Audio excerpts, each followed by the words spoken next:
Bom, sejam muito bem-vindos, então, à nossa segunda aula do nosso mini curso de baralho do seu Zé.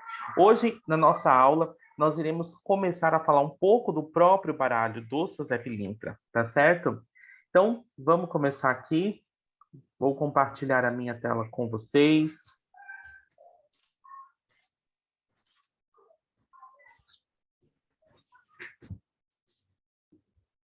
Bom, hoje nós iremos entender um pouco sobre o que é o baralho do seu Zé, né? Então, o baralho do seu Zé Pilintra, assim como outros oráculos, qual é o intuito desse oráculo, né? É gerar o autoconhecimento e descobrir novos horizontes pessoais. Muitas vezes nós pensamos que uma consulta com o oráculo vai ser somente uma consulta para trabalhar questões relacionadas ao futuro.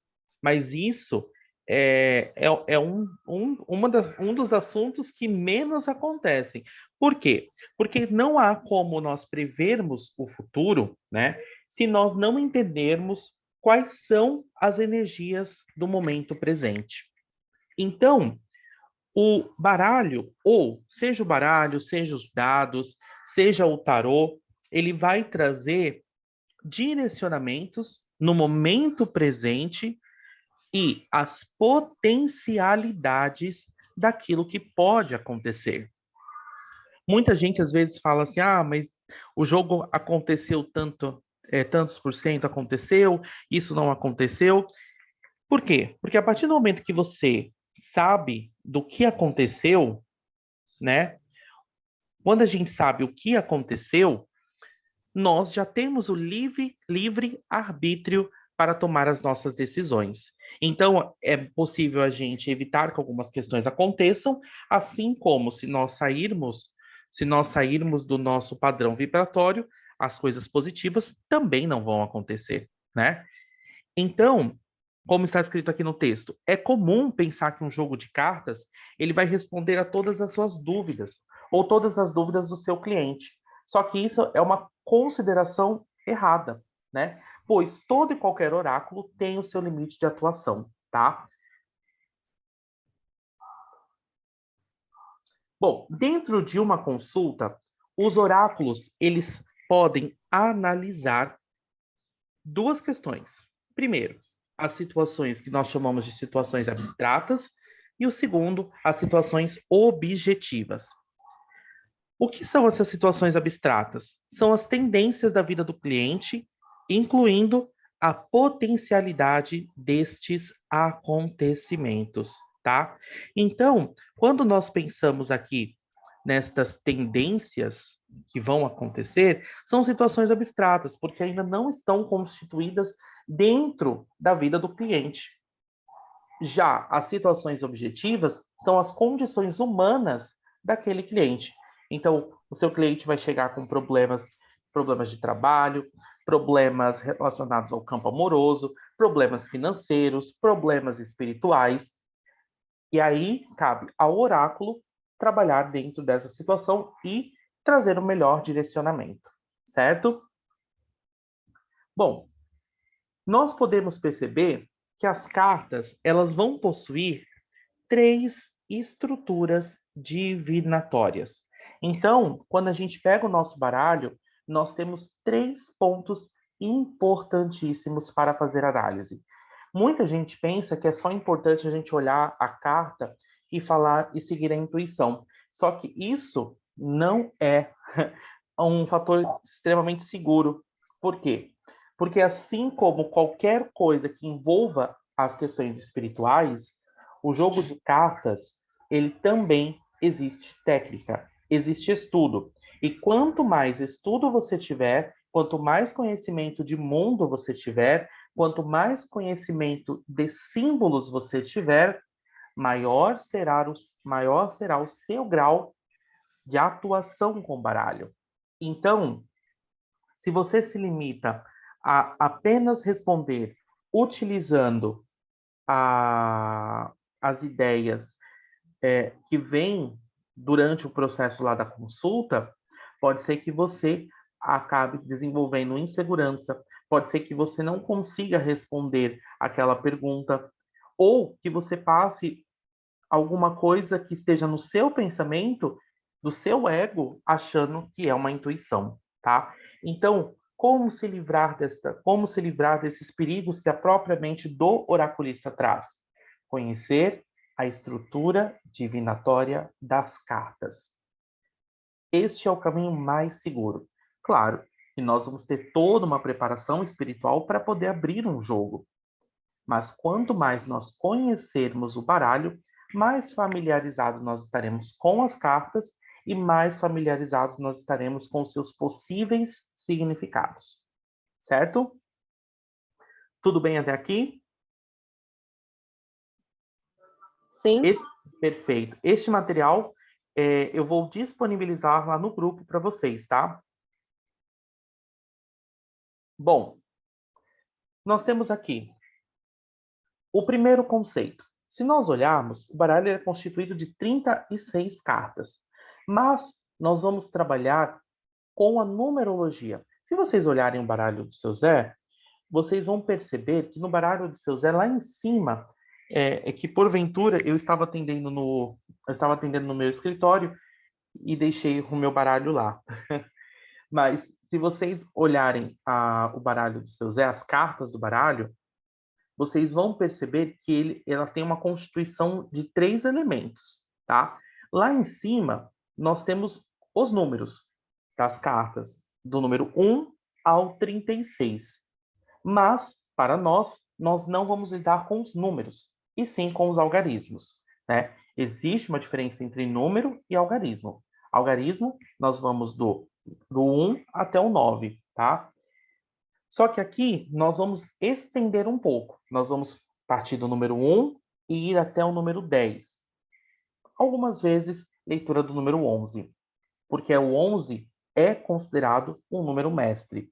Dentro do baralho, há 3 números mestres: o 11, o 22 e o 33.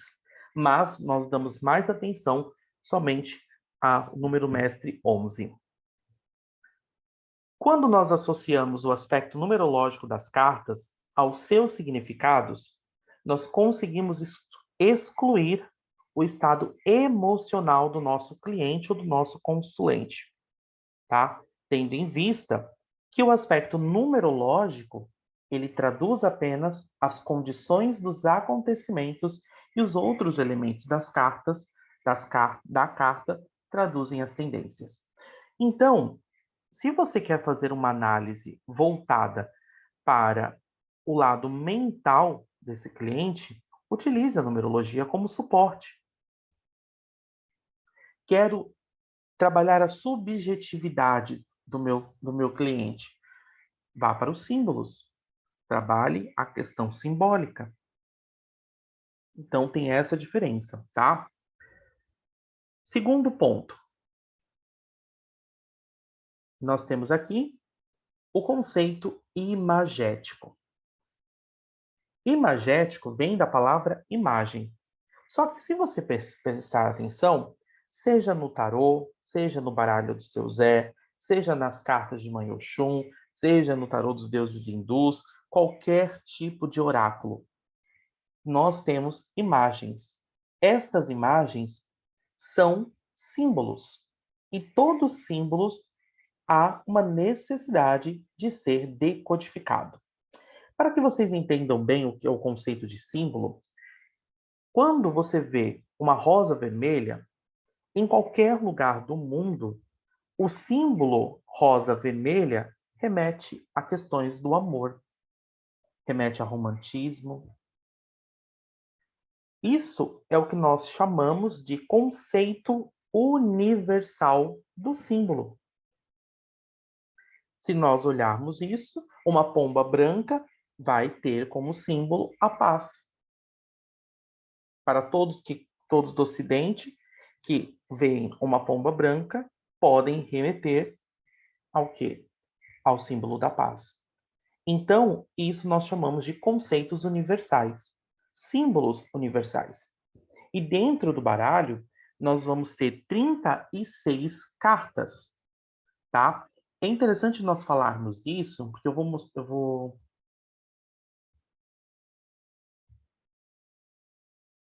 Vejam só.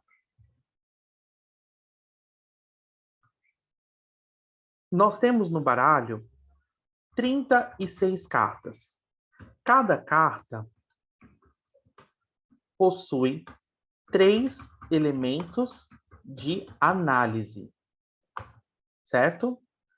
Então, nós já vimos que o primeiro é o nosso conceito numerológico, e agora o nosso segundo é o conceito imagético, tá? Conceito imagético. Então, cada símbolo representa um mistério. Por que mistério? Porque no tarô, tá? No tarô, as cartas são denominadas como arcanos. E esses arcanos,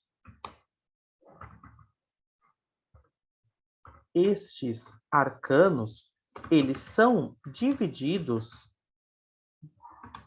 em maiores e menores. A mesma coisa acontece com o baralho do seu Zé. Nós temos os arcanos maiores, tá? Nós temos os arcanos maiores, que são as 36 cartas. Então, são 36 mistérios a serem desenvolvidos, a serem traduzidos, a serem explicados para o nosso consulente, tá?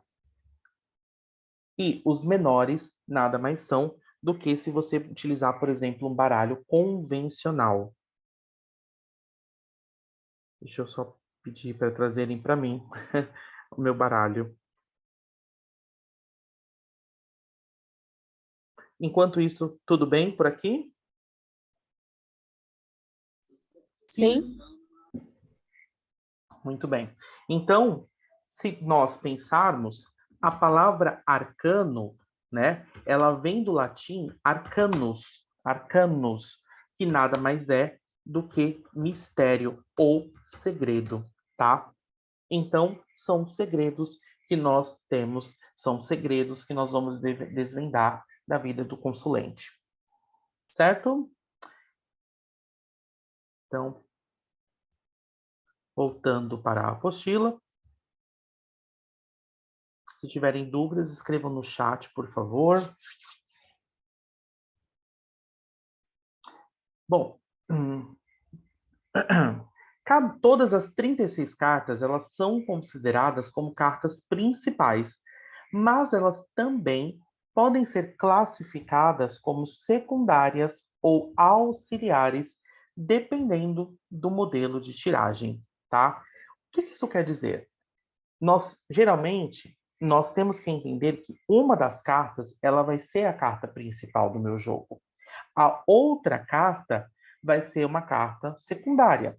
Então, vamos supor que uma pessoa vem e me pergunta: como está a minha vida afetiva? Eu tiro uma carta para explicar para aquela pessoa. Mas eu não entendi muito bem o significado dessa carta. Eu posso tirar mais uma carta. Mas essa segunda carta, ela não tem o poder de ser a principal, e sim apenas como uma auxiliar para ajudar a explicar a primeira. Então, todas as cartas elas podem ser, ao mesmo tempo, principais ou secundárias, ou na linguagem do tarô, maiores ou menores, tá? Cada carta aponta a mente abstrata, o mundo subjetivo e relaciona a formação da vida do consulente. Ou seja, existem 4 planos principais do jogo. Geralmente, os seus consulentes eles vão procurar vocês para trabalhar com esses 4 pontos principais, tá? Esses 4 pontos principais, que são interpretação do plano material, o plano mental, o plano sentimental e o plano espiritual. E para cada uma dessas cada uma dessas interpretações, o baralho vai trazer uma interpretação diferente. Certo? Bom, as cartas do baralho, elas representam 4 elementos. Os 4 elementos, eles são importantes dentro da interpretação do baralho. Nós temos o elemento terra, que aponta o plano material. Nós temos o elemento ar, que representa... Muito obrigado. O elemento ar, que representa o plano mental. Água, que representa o plano sentimental. E fogo, que representa o plano espiritual. Tá? Vou exemplificar para vocês.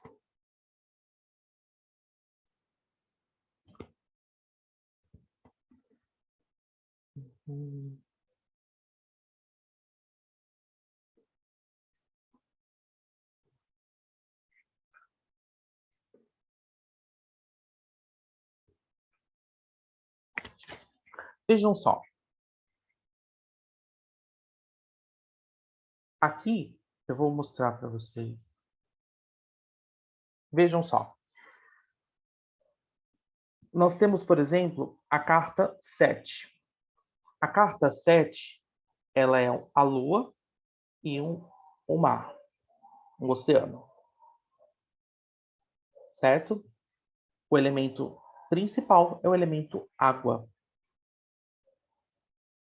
Então, se aqui é o elemento água como elemento principal, nós vamos falar disso como sendo o quê? O plano sentimental. É uma carta que vai atuar principalmente no lado sentimental do ser humano. Pensemos agora na carta 18, por exemplo. Carta 18, nós temos como foco principal o ar. Logo, é uma carta que vai falar mais do nosso plano mental. Carta 4. Uma vela vermelha acesa. Elemento fogo, plano espiritual. Carta 5. Moedas. Carta 36. Caminhos abertos. Plano material. Elemento terra. Então, nós conseguimos perceber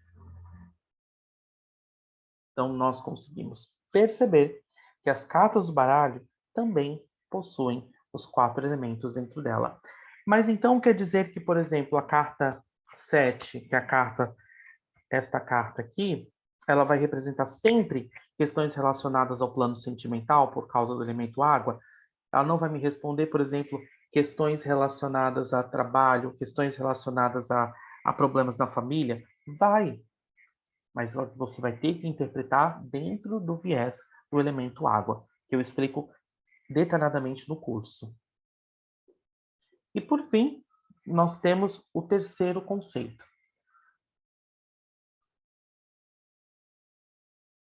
Exatamente. A pergunta que foi feita, só para recapitular. O baralho do Zé seria como os arcanos maiores e o baralho comum, os arcanos menores, como no tarô? Perfeito. É isso mesmo. Por isso que eu uso os dois. Eu uso esse baralho aqui, que é o convencional, né? Como meu arcano menor.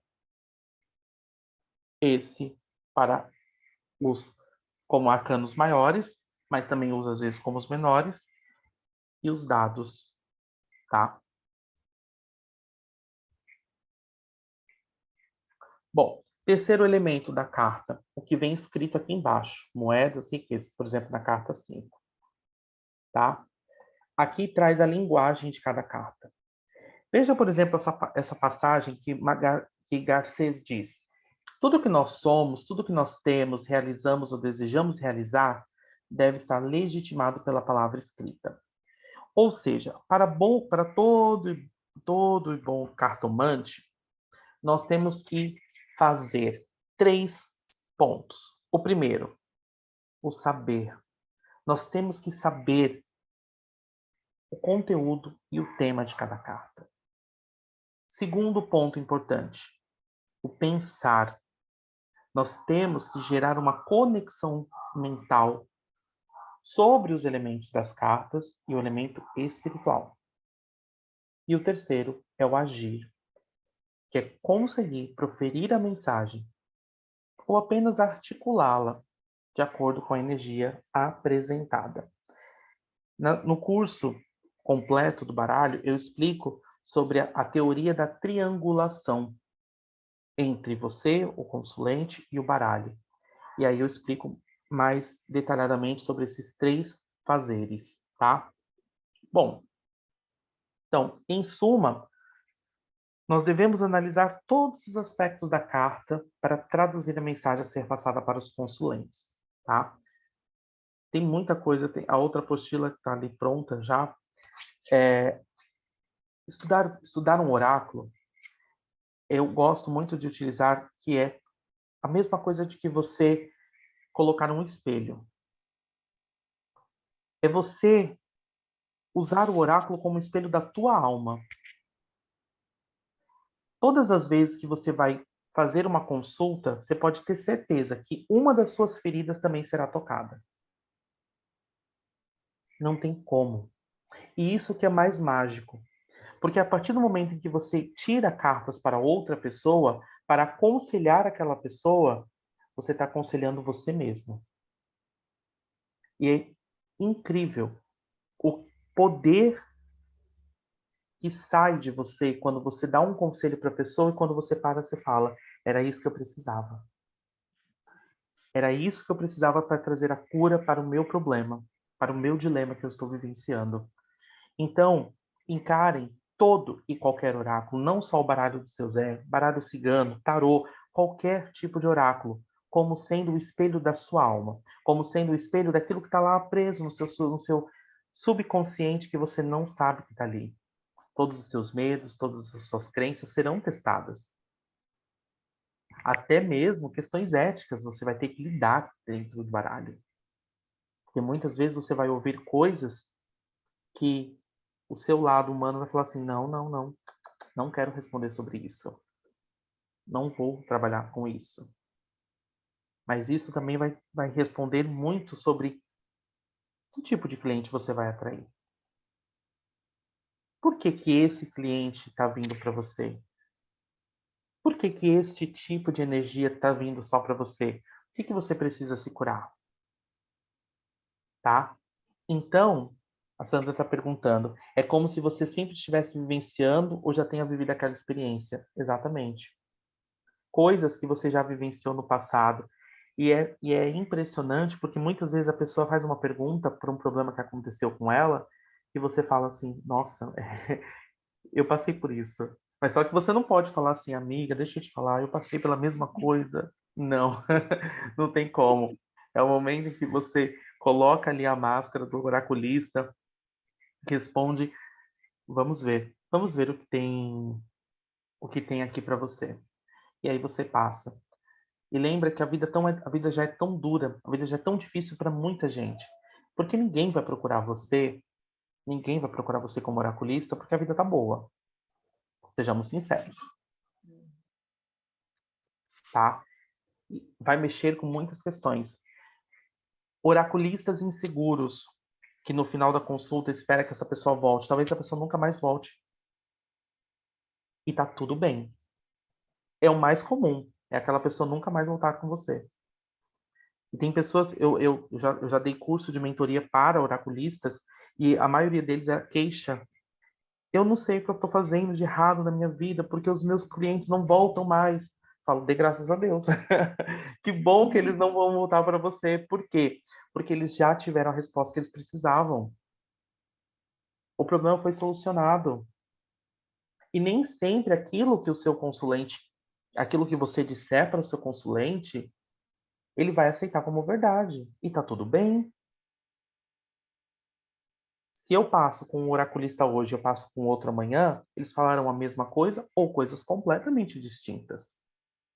Porque são egrégoras diferentes, né? Se fosse assim, a gente poderia, por exemplo, Eu posso muito bem assistir um jornal na Globo, assistir um jornal na Band e assistir um jornal no SBT. Todos terão linguagens diferentes, temas diferentes e notícias diferentes. Mesmo que a notícia seja às vezes parecida, mas o modo como essa mensagem vai vir será diferente. E tá tudo bem, certo? Eu vou. Bom, basicamente a teoria é essa, tá certo? Então, na quinta-feira, nós teremos a nossa terceira e última aula do nosso mini curso.